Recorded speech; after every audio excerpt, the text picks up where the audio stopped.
Today we want to continue looking at sequences, series, and power series. Remember that a sequence is just a list, and we say that a sequence converges if the terms have a limit. The limit as n goes to infinity of Sn, the general term exists. Then we say the sequence converges, and we would say that the sequence converges to that limit. One level up from this is a series. A series is a sum of an infinite number of terms specifically. And we say that a series converges if the sum is finite.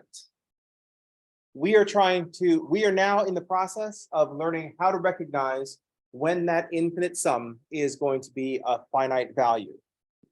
Not necessarily what the finite value is, just whatever, but just that it's a finite value. And then this is all leading to the big thing, power series, which are a kind of function. The input will be a real number, the output will be a series, and this is why we want to be able to recognize so much about series. Because the output for a power function is a series, and we have to know if that series converges or diverges. We have to know if that sum is finite or infinite. Not necessarily what the value is, just that we're going to get a value.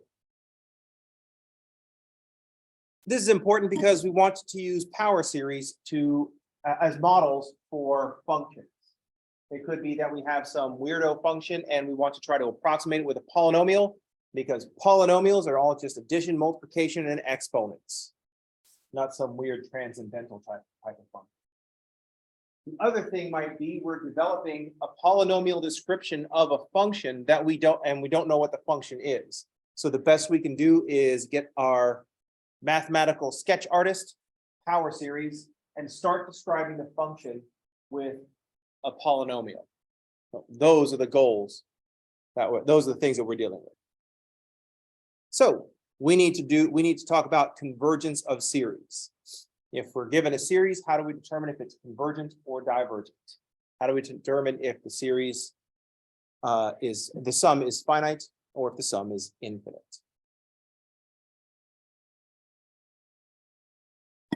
Our first thing was the brute force approach, the sequence of partial sums.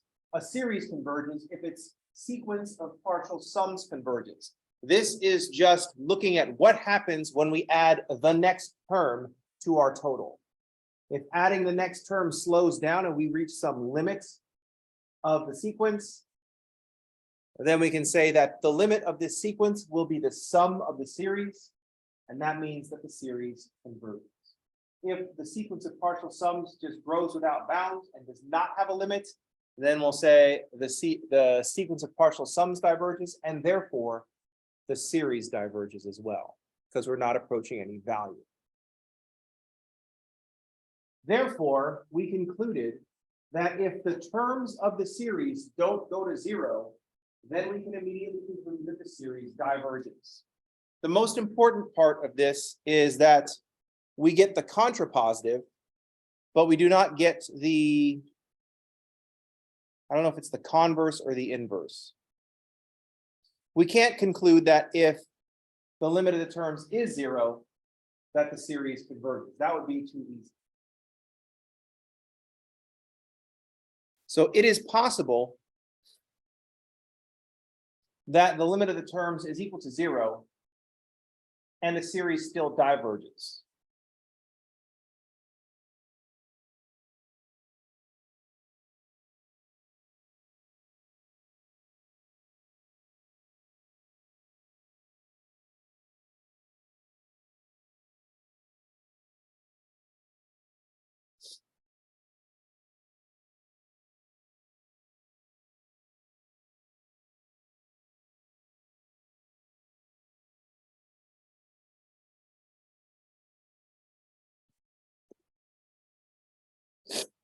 So the test for divergence is very good at recognizing when something diverges if the terms don't go to zero. If the terms don't go to zero, the series diverges, and we are done here. But if the limit of the terms is zero, the series might converge, but it also might diverge. It tells us that we have to look further. It doesn't tell us nothing. It tells us that we have to look further. We do get information. We just don't get, we just get the information that we have to keep going. So the example that we've had before was the sum of 3 plus 2n over 7 plus 5n. Since the limit as n goes to infinity of 3 plus 2n over 7 plus 5n is 2/5, which is not 0, the series 3 plus 2n over 7 plus 5n diverges.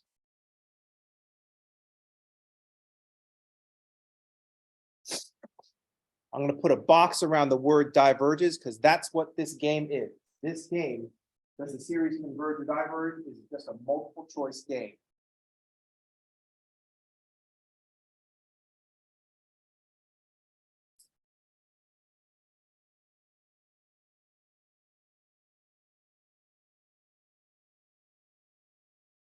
I just thought I should do the opposite of SAT, penalty for guessing. There's a penalty for leaving it blank. I'm telling you that one of these things is the answer. You have to guess. If you don't guess, I take off points, like negative points. 1 point for getting it right, 0 points for getting it wrong, -2 points for leaving it blank.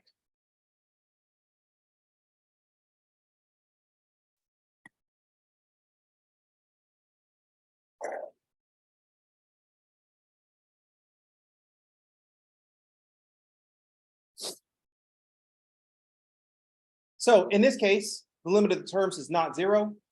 The limits of the terms of the series is not 0. So the series diverges, and we're done.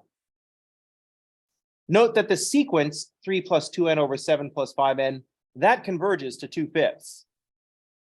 But the series, when I try to add up all those things, the sequence of partial sums is definitely going to continue to grow because I keep adding 2/5, then 2/5, then 2/5.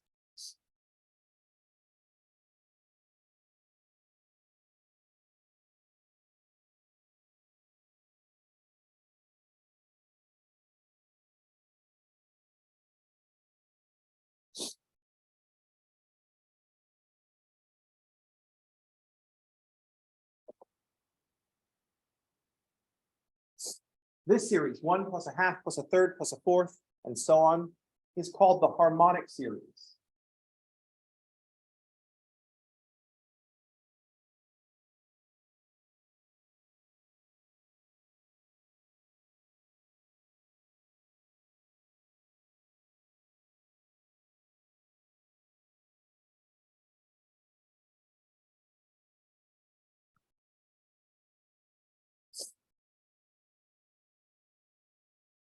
Note that the limit of the terms is equal to 0, but the important part of this example is that the harmonic series diverges. We don't know why the harmonic series diverges. I'm just telling you that the harmonic series diverges.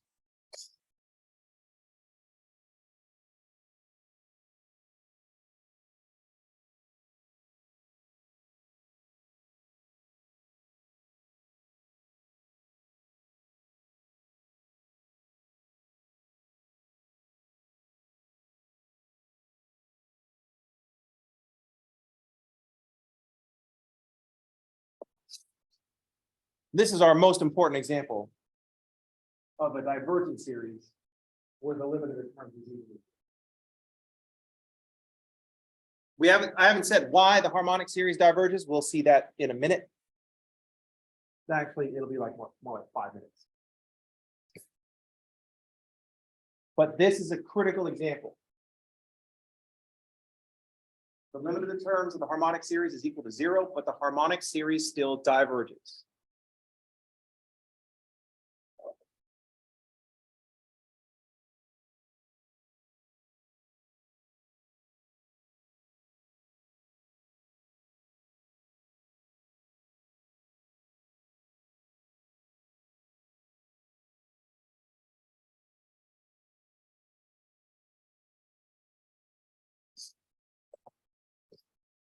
I haven't justified this yet. So right now it's like, I'll just trust me, bro. Harmonic series diverges.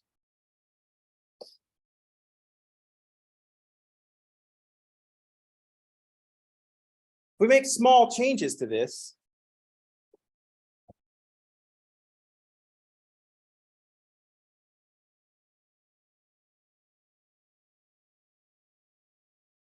This looks very similar. I just have the 1 plus a 4th plus a 9th plus a 16th.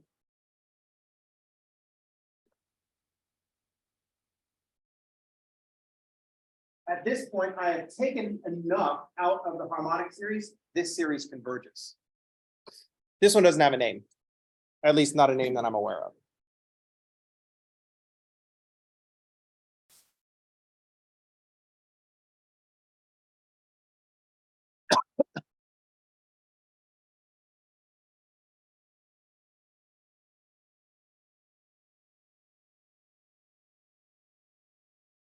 So the series 1 over n squared converges.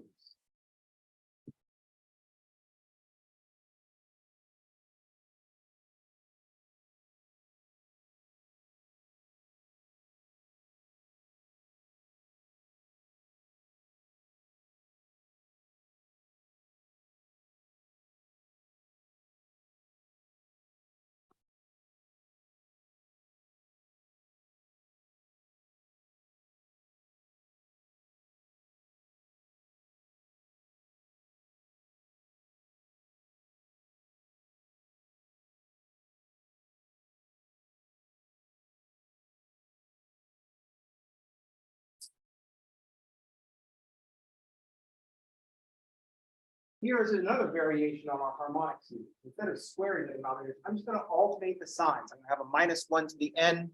I want it to alternate start positive. So -1 to the n plus 1.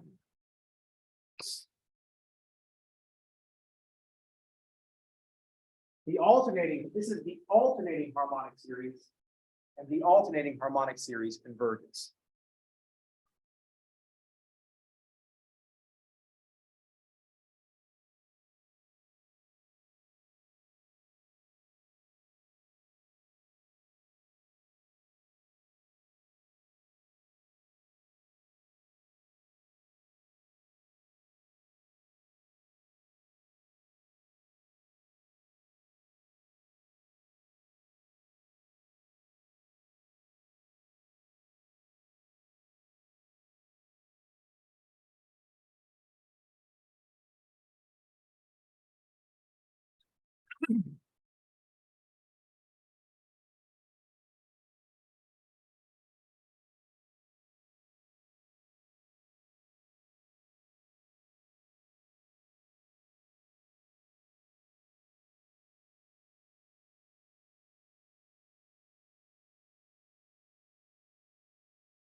So here are 3 examples of series where the limit of the terms is 0. The harmonic series diverges. The alternating harmonic series converges. And then the series 1 over n squared converges.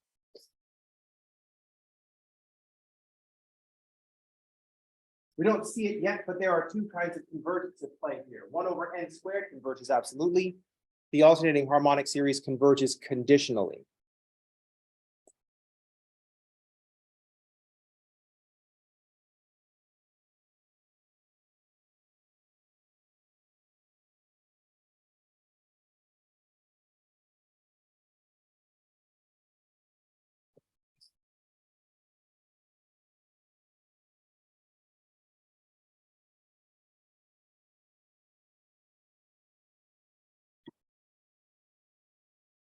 So limit of the terms equals 0 is the first step in deciding whether a series converges or diverges.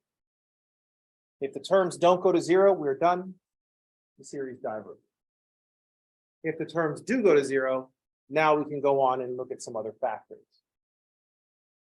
What we want to notice about this harmonic series and some variations on the harmonic series is not when we have a convergent series, it's not that the terms go to 0, it's how the terms are going to 0.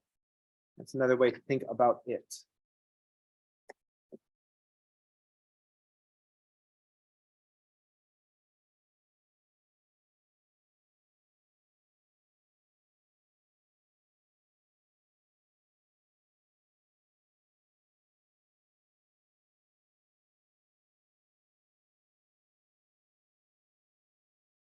So this is the contrapositive of the test for divergence.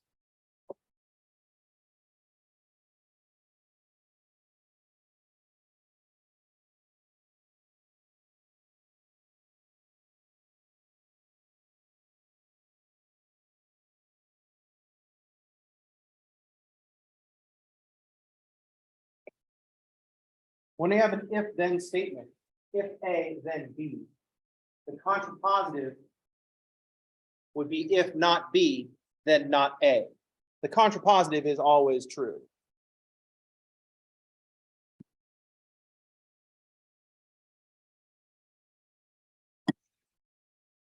If you get an A on the final, then you will get an A in the class. So if you did not get an A in the class, you did not get an A on the final. Notice that in that statement, it's still possible to not get an A on the final and still get an A in the class. I'm just setting up the statement, if you A the final, then you A the class. That means if you did not A the class, you must not have aced the final. But there is still the possibility that you got a B on the final and still had an A in the class. That does not contradict my previous statement. Now, if I had said, you get an A in the class if and only if you get an A on the final. Now I'm saying if A then B and if B then A. That's what if and only if means. But we always get the contrapositive of an if then statement.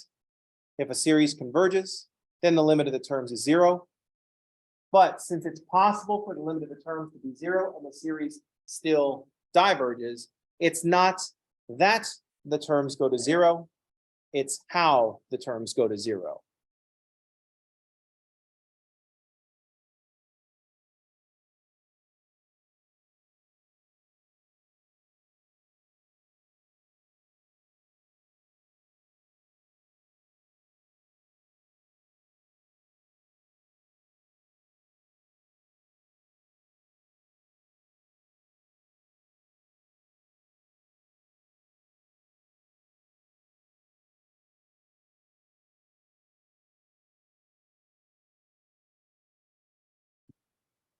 It's not that the terms go to 0, it's how the terms go to 0. Since it's possible for the limit of the term to be 0 and the series still diverges,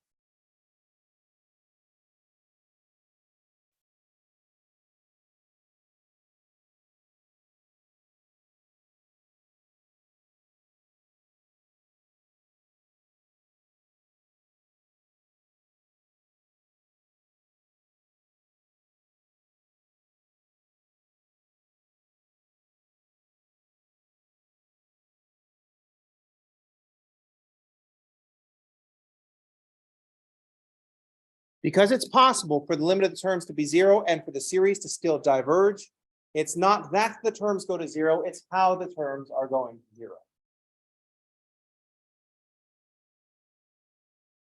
This we need to understand when we're looking at series.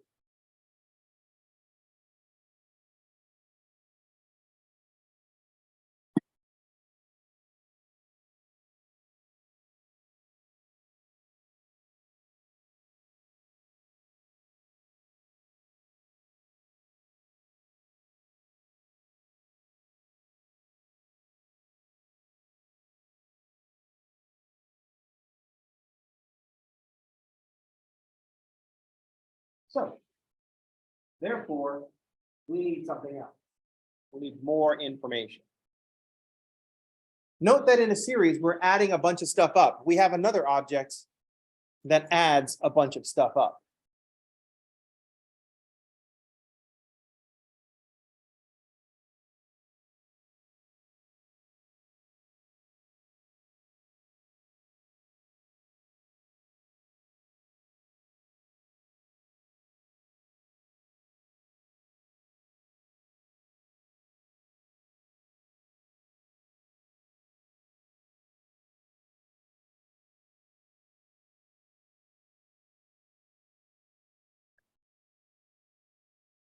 I mean, if you weren't expecting integrals to show up in a section where we're talking about adding a bunch of stuff up, I just aren't even paying attention.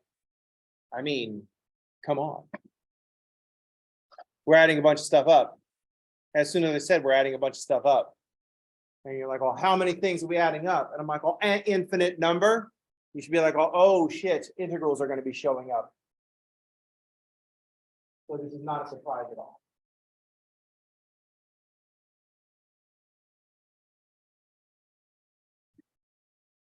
Let's talk about the integral test.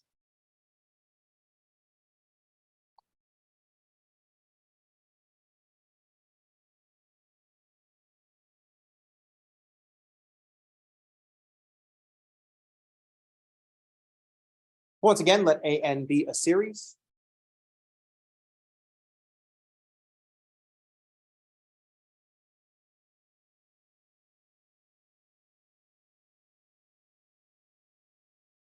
And we're going to make a function out of the general term. So we're going to say let f of x equal a sub x.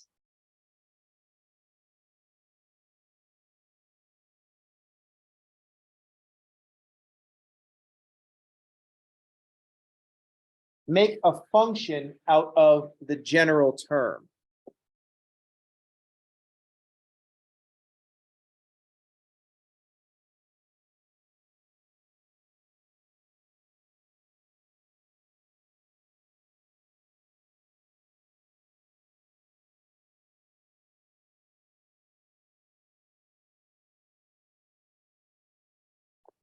Make a function out of the general term.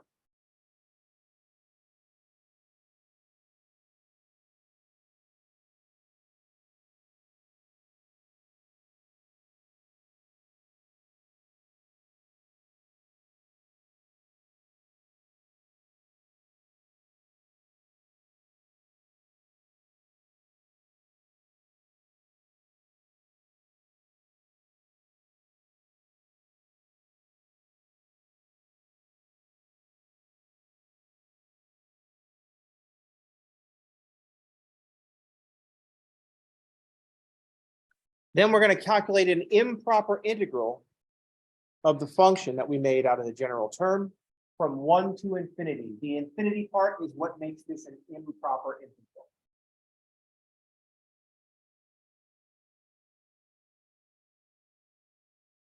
So we integrate a function from 1 to infinity. Actually, it could be any constant we want, but we integrate from some starting point to infinity.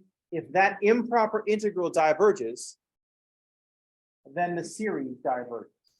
If the improper integral converges, then the series converges.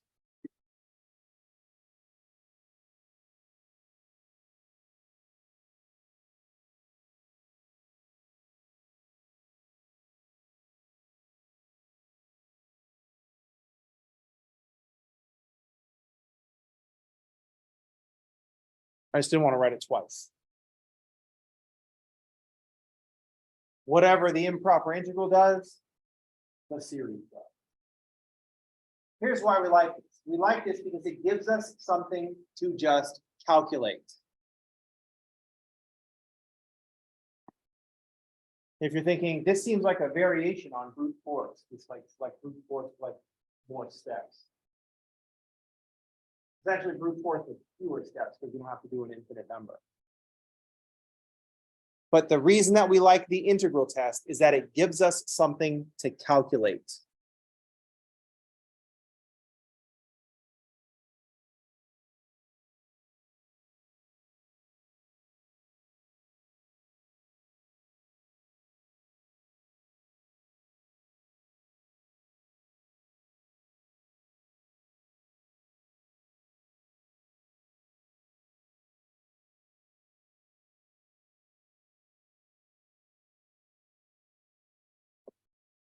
It just tells us something that we can do.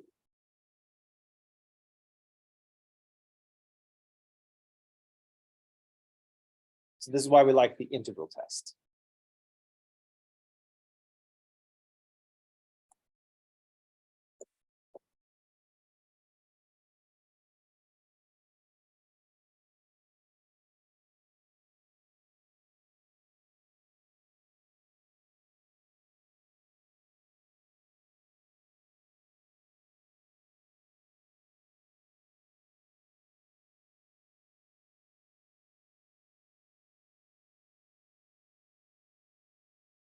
So recall the harmonic series diverges.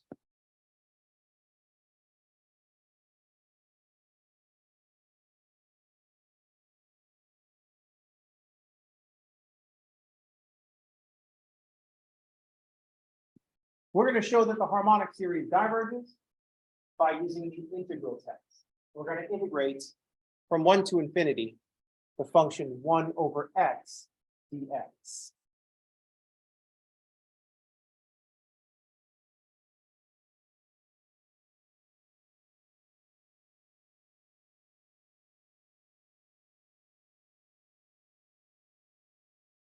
This is an improper integral. The fundamental theorem of calculus says find the antiderivative, then plug in the endpoints. But one of our endpoints is not an endpoint. It's just an infinity. That's the improper thing. And we know that we can't plug in infinity. So here's how we plug in infinity.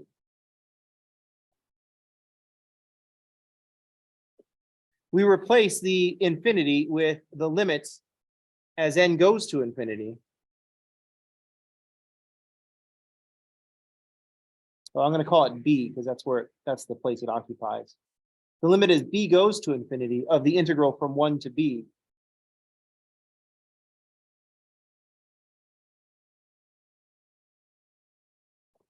Of 1 over x dx. This is how we plug in infinity.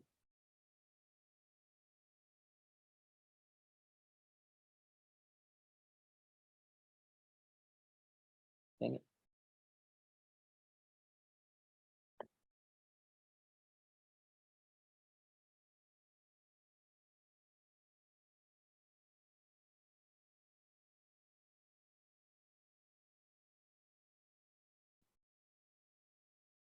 So we replace the infinity with the limit as b goes to infinity, and then we integrate from 1 to b, 1 over x dx.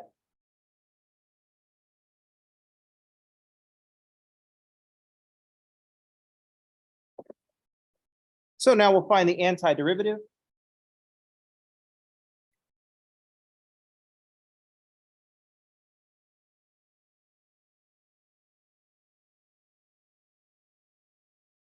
Antiderivative of 1 over x is natural log of the absolute value of x. And then we evaluate from 1 to b.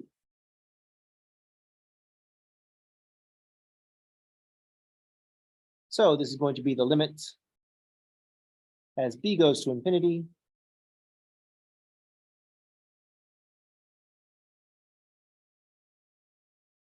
of the natural log of the absolute value of b.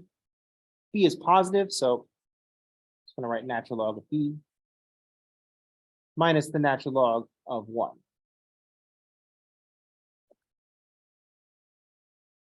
Natural log of 1 is equal to 0. That's nice, but natural log of b goes to infinity as b goes to infinity.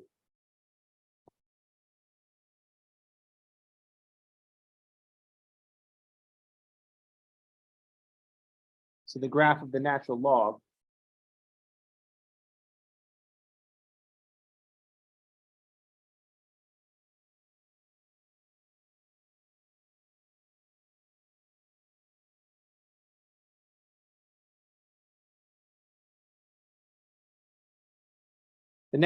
goes to infinity as x goes to infinity. So the limit as b goes to infinity of natural log of b off to infinity. Remember, don't want to say equals infinity. We're going to say it goes to infinity. If we want to be technical, if we really think there are some people going to be pedantic at us, then we could say it does not exist. But let's be more descriptive. And if everybody in the room is cool, then we might just say equals infinity and everybody would let it slide because we're cool like that. I mean, we just plugged in infinity. So we better hope that everybody's cool. So we see that the improper integral diverges, therefore the series diverges.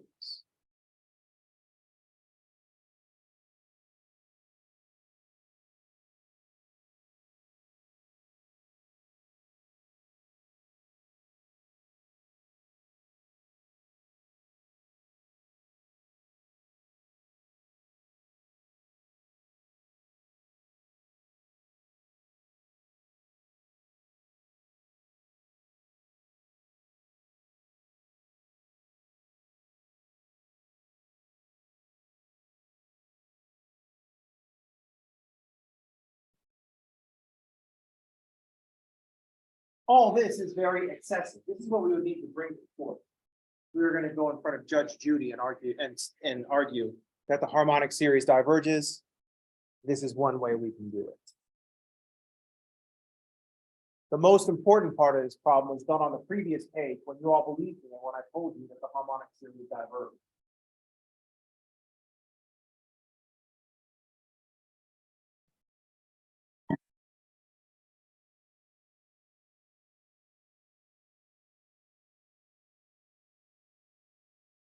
To visualize this, imagine approximating the area under 1 over x from 1 to infinity using a left end approximation and a delta x of 1.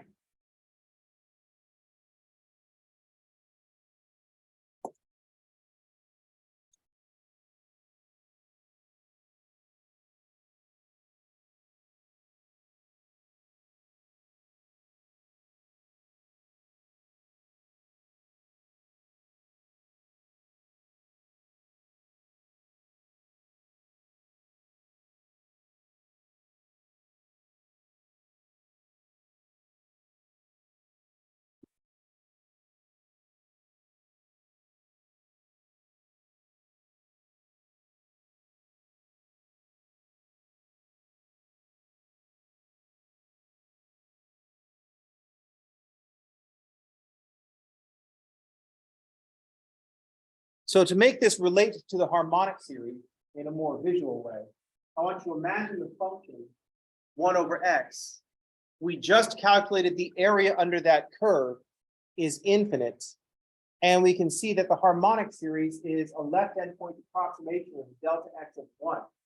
And that's going to overestimate the area.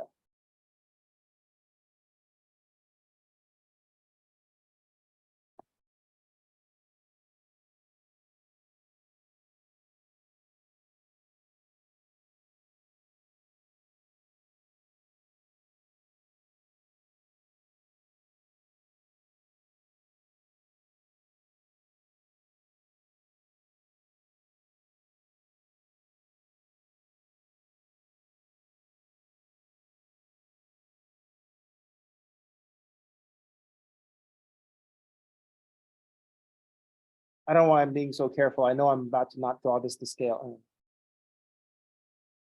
So we know that the area under this curve from 1 to infinity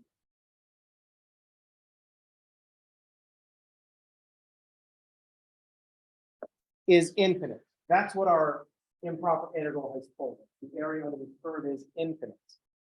And now if I approximate this area using a left endpoint approximation and a delta x of 1, this first rectangle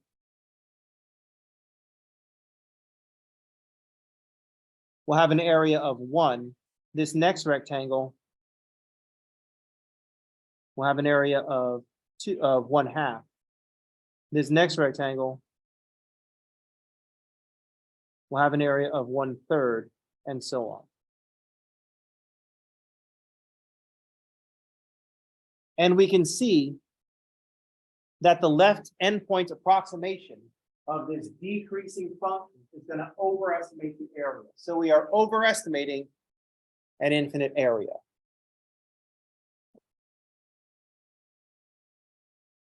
Extra, extra, extra, extra.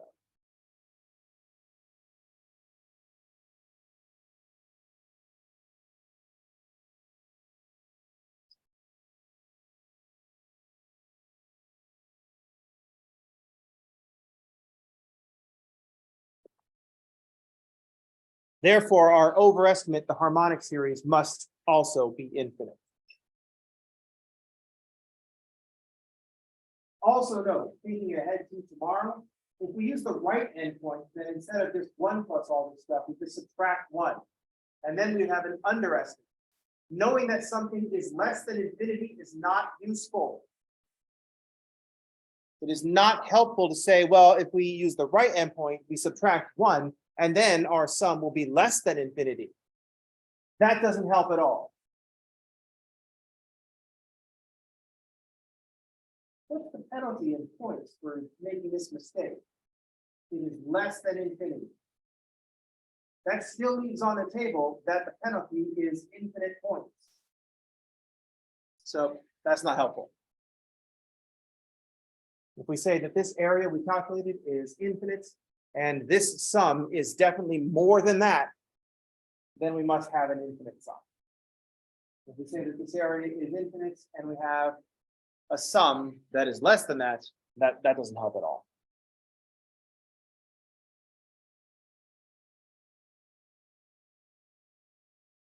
Any questions?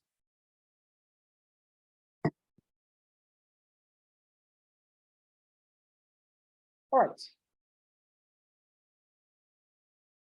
Just a chain of events. Sequence of partial sums led to a test for divergence. Led to the sequence of partial sums led to the conclusion that if a series converges, then the terms must be zero. But since the terms going to zero does not tell us if a series converges or diverges, that led us to looking at exploring different ways series, the terms of the series go to zero. Not that the terms go to zero, it's how the terms go to zero. And here's a nice visualization using the integral test. We'll deal with the integral test a little bit more tomorrow with another example, like 1 over n squared. We're going to do a right endpoint approximation. That's going to do it for today. I will see you all on tomorrow. Everybody have a good day, and thanks for playing.